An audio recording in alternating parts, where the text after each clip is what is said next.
जी viewers, इससे पहले आप दो टेंस पढ़ चुके हैं। एक का नाम था प्रेजेंट इंडेफिनिट टेंस, दूसरे का नाम था फ्यूचर इंडेफिनिट टेंस। और दोनों में आपने ये पढ़ा था कि वर्ब की फर्स्ट फॉर्म यूज़ होती है, लेकिन फ्यूचर इंडेफिनिट टेंस में आपने पढ़ा था कि मॉडल के साथ वर्ब की फर्स्ट फॉर्म यूज़ होती है। मॉडल क्या था? विल और शेल। और प्रेजेंट इंडेफिनिट में आपने पढ़ा था only we use only first form of the verb in two way. एक तरह से हम पहली फॉर्म के साथ एस या ईएस लगाते हैं और दूसरी सूरत में वो अकेले में यूज़ होती है। ये आपने पढ़ा था प्रेजेंट इंडेफिनिट में। फिर आपने आज हम पढ़ने जा रहे हैं पास्ट इंडेफिनिट। नाम से पता चलता है पास्ट गुजरा हुआ, जो गुजर गया है, पास्ट माजी की बात कर रहे हैं ना। इंडेफिनिट तो उसी की हम बात करने वाले हैं। मैं एक सेंटेंस बोलता हूँ, वो स्कूल गया था या वो स्कूल गया। देखें, जाता है तो अब की बात है, जाएगा तो फ्यूचर की बात है। वो स्कूल गया था या वो स्कूल गया। लेकिन इसको put it aside the sentence. First of all I will tell you something in background. थोड़ी सी बैकग्राउंड में आप जाएं। कोई भी टेंस है, कोई भी वर्ब करने जा रहे हैं, कोई भी इंग्लिश का एक सेंटेंस भी करेंगे तो आपको वर्ब को लेना पड़ेगा। वर्ब को आप नहीं छोड़ सकते। Verb is basic need of a sentence, is a spirit, is a रूह, उसकी रूह है ये वर्ब। तो वर्ब को मैं दोबारा ले रहा हूँ। मैंने आपको बताया था वर्ब की 3 फॉर्म है, वो मैं दोबारा भी लिख रहा हूँ। कोई वर्ब की फॉर्म ले लें, वर्क ले लें, चलें वर्क। वर्क होता है काम करना। और दूसरी फॉर्म क्या बनेगी? वर्कड। और तीसरी क्या बनेगी? तीसरी भी इसकी वर्कड ही है। मैंने आपसे कहा था वर्ब की फर्स्ट फॉर्म में से 2 फॉर्में और निकलती हैं। देखें, इसके साथ हम इधर लगा देंगे इंग ING और इधर लगा देंगे एस या ES। ये एस या ES कहाँ लगता है? मैंने आपको बताया हुआ है कि मेरी प्रीवियस लेक्चर में आप देख सकते हैं, किसी में है कि एस कहाँ लगता है, ES कहाँ लगता है। तो अब ये वर्क है, तो वर्क के साथ इंग लगा तो वर्किंग हो गया, वर्किंग। कुछ लोग इसको चौथी फॉर्म भी कहते हैं, वो यहां लिखते हैं वर्किंग, कहते हैं ये वर्ब की चौथी फॉर्म है। चले आप चौथी कह लें, इंग वाली फॉर्म कह लें। आप चौथी कहे, दूसरी कहे, तीसरी कहे, आप उसको छोड़ें। इंग वाली फॉर्म, प्रेजेंट पार्टिसिपल भी कहते हैं इसको। और दूसरी एस वाली फॉर्म। और मैंने आपको पिछले जो 2 टेंसेज हैं उसमें यूज़ कराई थी वर्ब की फर्स्ट फॉर्म और साथ एस या ES, जैसे वर्क और वर्क्स, ये 2 यूज़ कराई थी। प्रेजेंट इंडेफिनिट टेंस में ये दो यूज़ हुई थी। फिर फ्यूचर इंडेफिनिट टेंस में आपने सिर्फ वर्ब की फर्स्ट फॉर्म यूज़ की थी, एस वाली को छोड़ दिया था। फर्स्ट फॉर्म के साथ लगाया गया था विल या शैल। तो अभी तक आपने देखा हम फर्स्ट फॉर्म के गिर्द घूम रहे हैं, फर्स्ट फॉर्म को हमने नहीं छोड़ा। आज हम फर्स्ट फॉर्म से आगे निकल रहे हैं। जो मैंने आपसे छुड़ाया था कि ये रहने दें, आज हम उधर ही जा रहे हैं। देखें, मैंने आपसे ये कहा था कि वर्ब की सेकंड फॉर्म आप छोड़ दें, ये सेकंड फॉर्म है और ये थर्ड फॉर्म है और ये इसको फोर्थ फॉर्म भी कहते हैं, प्रेजेंट पार्टिसिपल भी कहते हैं, इंग वाली फॉर्म भी कहते हैं।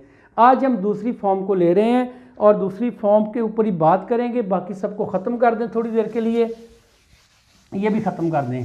तो अब क्या पढ़ा रहा हूँ? वर्ब की सेकंड फॉर्म। ये सबसे this is the easiest sentence, this is the easiest tense in English language. सबसे आसान ये है, सबसे ईजी। क्यों ईजी है? इसमें एक ही फॉर्म यूज़ होती है, कोई विल, कोई शैल नहीं, कोई फर्स्ट फॉर्म नहीं, कोई एस इसके साथ नहीं, कोई ING इसके साथ नहीं। और ये भी नहीं कि ही के साथ वर्क लगेगा या वर्क्स लगेगा, इसका कोई चक्कर ही नहीं है। इसमें सिंगुलर हो नाउन, पूरी दुनिया नाउन है, पूरी दुनिया के साथ आप लगा दें वर्कड, चल जाएगा।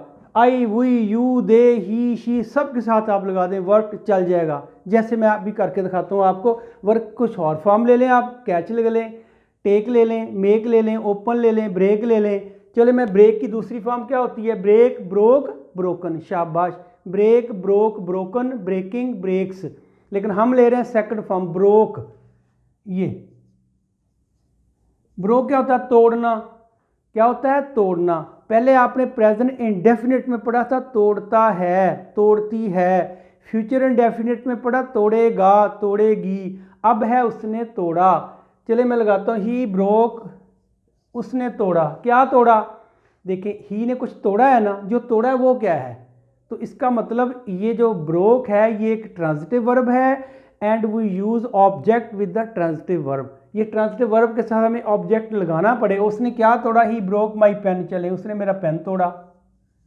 ही ब्रोक द चेयर, उसने कुर्सी तोड़ी। ही ब्रोक द टेबल, उसने टेबल तोड़ा। ही ब्रोक द मोबाइल, उसने मोबाइल तोड़ा। कुछ भी ऑब्जेक्ट लगा सकते हैं आप, सब्जेक्ट भी कुछ आप लगा सकते हैं। चलें ही हटा दें आप, यहाँ आप दुनिया जहान लगा सकते हैं। आई ब्रोक, मैंने तोड़ा। यू ब्रोक, तुमने तोड़ा। दे ब्रेक, उन्होंने तोड़ा। यू ब्रोक, तुमने तोड़ा। शी ब्रोक, उसने तोड़ा। Ali broke my pen, Ali ने मेरा पेन तोड़ा। बॉयज़ ब्रोक, लड़कों ने तोड़ा।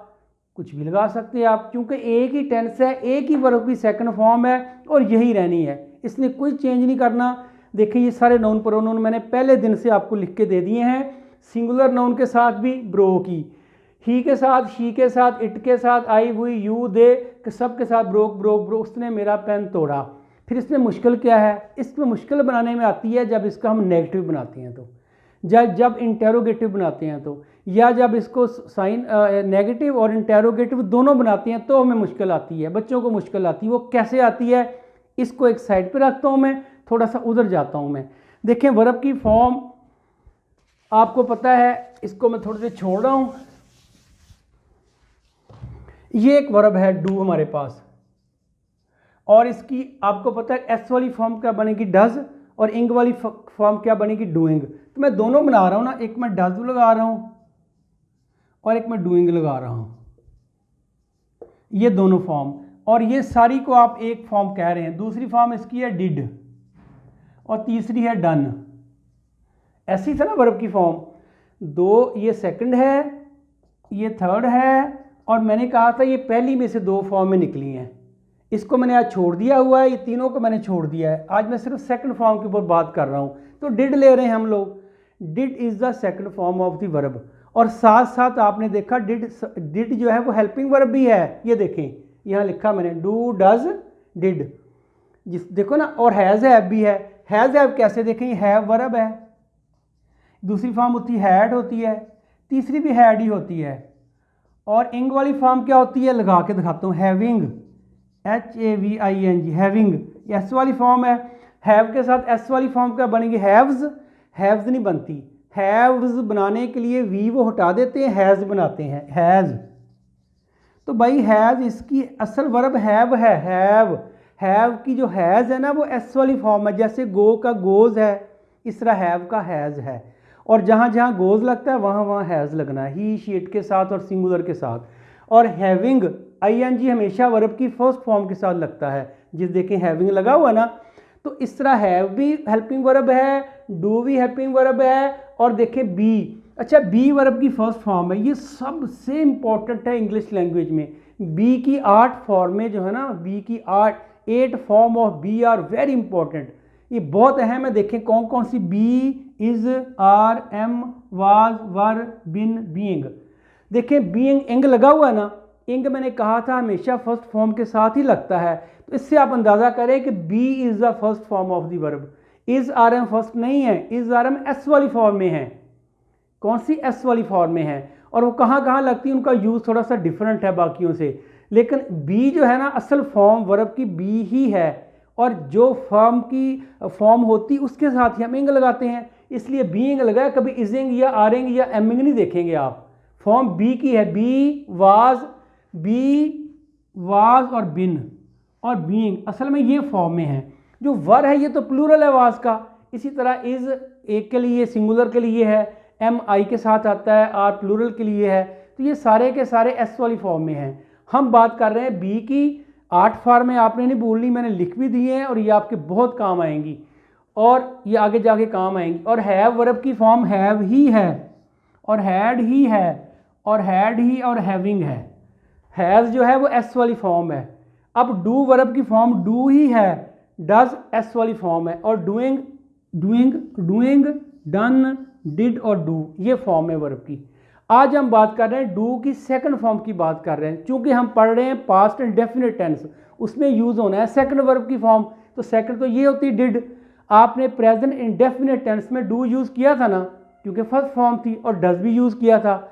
तो आज चूंकि हम पास्ट की बात कर रहे हैं तो पास्ट की यूज़ होगी ना, डिड सेकंड फॉर्म है तो डिड लगा दें इसमें क्या बात है। तो डिड यूज़ कैसे करना है इसको देखें। प्रेजेंट इंडेफिनिट टेंस में आपने डू या डज के बाद वर्ब की फर्स्ट फॉर्म लगाई थी, नॉट लगा के। अब आप लगाएंगे है, अच्छा, हमारा स्ट्रक्चर क्या था वो नहीं बोलना आपने, पहले सब्जेक्ट आता है, फिर वर्ब आता है, फिर ऑब्जेक्ट आता है। अब मैं कहता हूं बॉइल्ड, उबाला, ही बॉइल्ड, उसने उबाले, एग्स लगा लें आगे, उसने अंडे उबाले, बन गया सेंटेंस। अब कोई आपसे पूछता है उसने अंडे नहीं उबाले, तो नहीं कर दें इसको, इसमें क्या बात है। प्रेजेंट में आपने डू डज लगाया था, इसमें आपने ये डिड लगाना है पक्का। तो यहां वर्ब से पहले इसको ही को थोड़ा सा इधर कर दें, ही ऐसे कर दें, ही डिड। क्या ये बन गया? अभी नहीं बना, क्योंकि आपने नॉट लगाना है। नॉट किधर गया? ही डिड नॉट, ये अब बना है। He did not boiled eggs, अभी भी गलत है। क्या गलती है? इंग्लिश वाले कहते हैं, अंग्रेज कहते हैं कि ये आपने वर्ब की सेकंड फॉर्म लगाई है, और ये भी आपने वर्ब की सेकंड फॉर्म लगाई है। वो कहते हैं कि नहीं, दो फॉर्म सेकंड ही लग सकती। अगर डिड आ गया तो इसको आप फर्स्ट फॉर्म कर दें, क्योंकि डिड जब तक सेंटेंस के अंदर रहेगा ना, ये इसको सेकंड फॉर्म नहीं बनने देगा। वो कहते हैं क्योंकि डिड लग गया, इसको हम हटा देंगे ये, तो ये बन गया है he did not boil eggs, उसने अंडे नहीं उबाले। उबाले क्या है एंड पे? उबाले, बड़ी ये आई ना, तो बड़ी ये भी आ सकती है, छोटी ये भी आ सकती है, अल्फ भी एंड पे आ सकता है, और था भी आ सकता, था, थे, थी आ सकते हैं। वो उसने किताब पढ़ी, एंड पे क्या आया? छोटी ये। वो स्कूल गए, एंड पे क्या आया? बड़ी ये। वो स्कूल गया, एंड पे क्या आया? अल्फ। वो स्कूल जाता था, एंड पे क्या आया? था। तो कुछ भी आ सकता है, लेकिन माजी में होगा, पास्ट में होगा, क्योंकि हम पास्ट तो पढ़ रहे हैं। तो क्या सीखा आपने कि पास्ट इंडेफिनिट टेंस में we use only second form of the verb, but when we turn the sentence into negative we use did not plus first form of the verb. Did not लग गया, उसके बाद ये देखे, ये did not boil, ये सारा verb समझें आप। असल में ये एडवर्ब ऑफ नेगेशन है, क्योंकि नेगेटिव बना रहे हैं ना हम लोग, और ये बॉयल जो है फर्स्ट फॉर्म लगेगी, क्योंकि डिड लग चुका है। अच्छा, और एक सेंटेंस हम लेते हैं, शी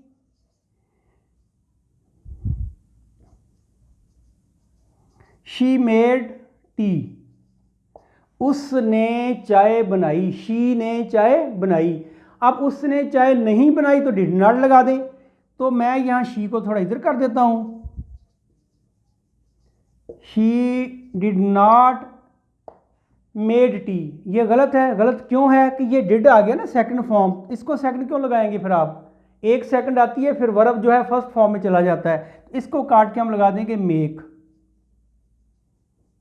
मेक क्यों लगाया? डिड की वजह से। डिड कह रहा है कि नहीं, मैं आ गया हूं, मेरे होते हुए ये सेकंड ही बन सकती। तो she did not make tea, उसने चाय नहीं बनाई। अगर ये कहना हो क्या उसने चाय बनाई, तो वही प्रेजेंट इंडेफिनिट वाला फार्मूला डू और डज को उठा के सेंटेंस के शुरू में लिख दें, यानी कि सब्जेक्ट से पहले लगा दें।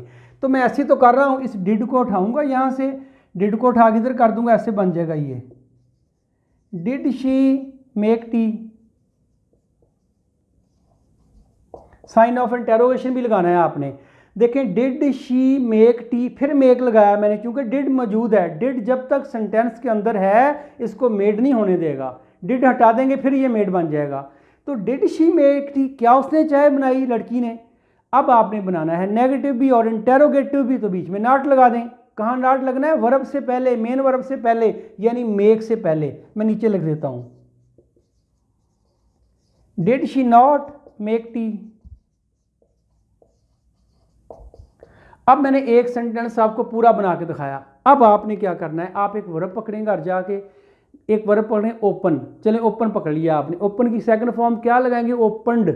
अब ओपनड बारी बारी लगाएं। ओपनड, आई ओपनड, आई ने खोला, क्योंकि ओपन ट्रांजिटिव वर्ब है, आपको ऑब्जेक्ट भी लगाना होगा। आई ओपनड आगे लगाएं, कुछ खिड़की, डोर, विंडो, कुछ तो खोला होगा ना। ओपन द बॉक्स, कुछ खोला होगा, आगे ऑब्जेक्ट लगाना पड़ेगा आपको, रिसीवर लगाना पड़ेगा आपको। काम करने वाले ने कुछ किया है, जिस पे किया है वो आपको लगाना पड़ेगा। You have to use object with the transitive verb. और ओपन जो है, this is transitive verb. I opened the gate, I opened the door, I opened the window. अगर कहना हो मैंने खिड़की नहीं खोली, मैंने दरवाज़ा नहीं खोला, तो आई डिड नॉट, मैंने कहा डिड यूज़ करना है आपने, और नॉट साथ लगाना है नेगेटिव के लिए। आई डिड नॉट, जब डिड नॉट लग जाए फिर क्या होती? वर्ब की first form. I did not open the gate, I did not open the window, first form लगाई। अगर आपने इसको बनाना है इंटेरोगेटिव तो डिड को उठा के शुरू में लगा दें, did I open the window, did I open the gate, और एंड पे साइन ऑफ इंटेरोगेशन। अगर आपने इसका बनाना है नेगेटिव भी और इंटेरोगेटिव भी तो आप यूज़ करेंगे did I not open the window, आखिर पे साइन ऑफ इंटेरोगेशन, डिड भी और नॉट भी। तो आप एक सेंटेंस लेंगे, प्रैक्टिस ऐसे नहीं होती, प्रैक्टिस होती है खुद से। आप एक वर्ब लेना है, आपने सब्जेक्ट और ऑब्जेक्ट नहीं लेना, क्योंकि वर्ब आपको बुनियाद वर्ब है, बेस वर्ब है, वर्ब नहीं आपने छोड़ना। वर्ब के शुरू में सब्जेक्ट, एंड पे ऑब्जेक्ट, बाकी चीज़ों को आप छोड़ दें। पार्ट ऑफ स्पीच गो के 8 होते हैं, लेकिन आप 3 का यूज़ करें, 3 के अंदर वो खुद ही यूज़ हो जाएंगे, वो अलग से यूज़ नहीं होते, वो इन्हीं के सबॉर्डिनेट हैं, इन्हीं की बात मानते हैं, दूसरे लफ्ज़ों में इन्हीं का पानी भरते हैं। वो ये होंगे तो वो यूज़ होंगे ना। अगर कमरा होगा तो कमरे में फ़ैन लगाएंगे, पंखा लगाएंगे ना, तो कमरा ही नहीं होगा तो फ़ैन कहाँ लगेगा। तो एक चीज़ होगी, तो अगर नाउन और प्रोनाउन और वर्ब एग्जिस्ट करते हैं तो बाकी 5 पार्ट ऑफ स्पीच भी यूज़ हो सकते हैं। अगर ये तीनों नहीं है तो बाकी 5 भी बेकार हैं। तो अब एक सेंटेंस और मैं आपके सामने बनाता हूँ, और मैं सिर्फ बोल के बनाऊँगा, आप उसको नोट करते जाएं। कैच लगा लें, कैच। उसने बॉल पकड़ी, ही कैच की दूसरी फॉर्म क्या होती, काट, शाबाश। The player caught the ball, player ने बॉल पकड़ी। वी कॉट फिश, हमने मछलियाँ पकड़ी। वी कॉट फिश, हमने पकड़ी। अब जब हम कह रहे हैं पकड़ी तो इसका मतलब कैच ट्रांजिटिव वर्ब है, तो क्या पकड़ा भी लगाना पड़ेगा आगे। वी कॉट फिश, फिश की जमा फिश ही होती है। वी कॉट फिश, हमने मछलियाँ पकड़ी। हमने मछलियाँ नहीं पकड़ी, we did not catch, did लग गया, आपको कैच लगाना होगा। We did not catch fish. अब इंटेरोगेटिव बनाना है, डिड वी कैच फिश, क्या हमने मछलियाँ पकड़ी, एंड पे sign of interrogation. Did we not catch, क्या हमने मछलियाँ नहीं पकड़ी। बेटे ऐसे ही आपने एक वर्ब लेना है, उस वर्ब को सब्जेक्ट आपने खुद देना है, ऑब्जेक्ट भी आपने खुद देना है, कुछ भी दे लें आप, रहेगी सेकंड फॉर्म ही। लेकिन और फर्स्ट कब बनेगी, जब डिड आ जाएगा तो। और डिड कब यूज़ करते हैं, नेगेटिव बनाने के लिए, इंटेरोगेटिव बनाने के लिए, इंटेरोगेटिव और नेगेटिव बनाने के लिए। So thank you very much.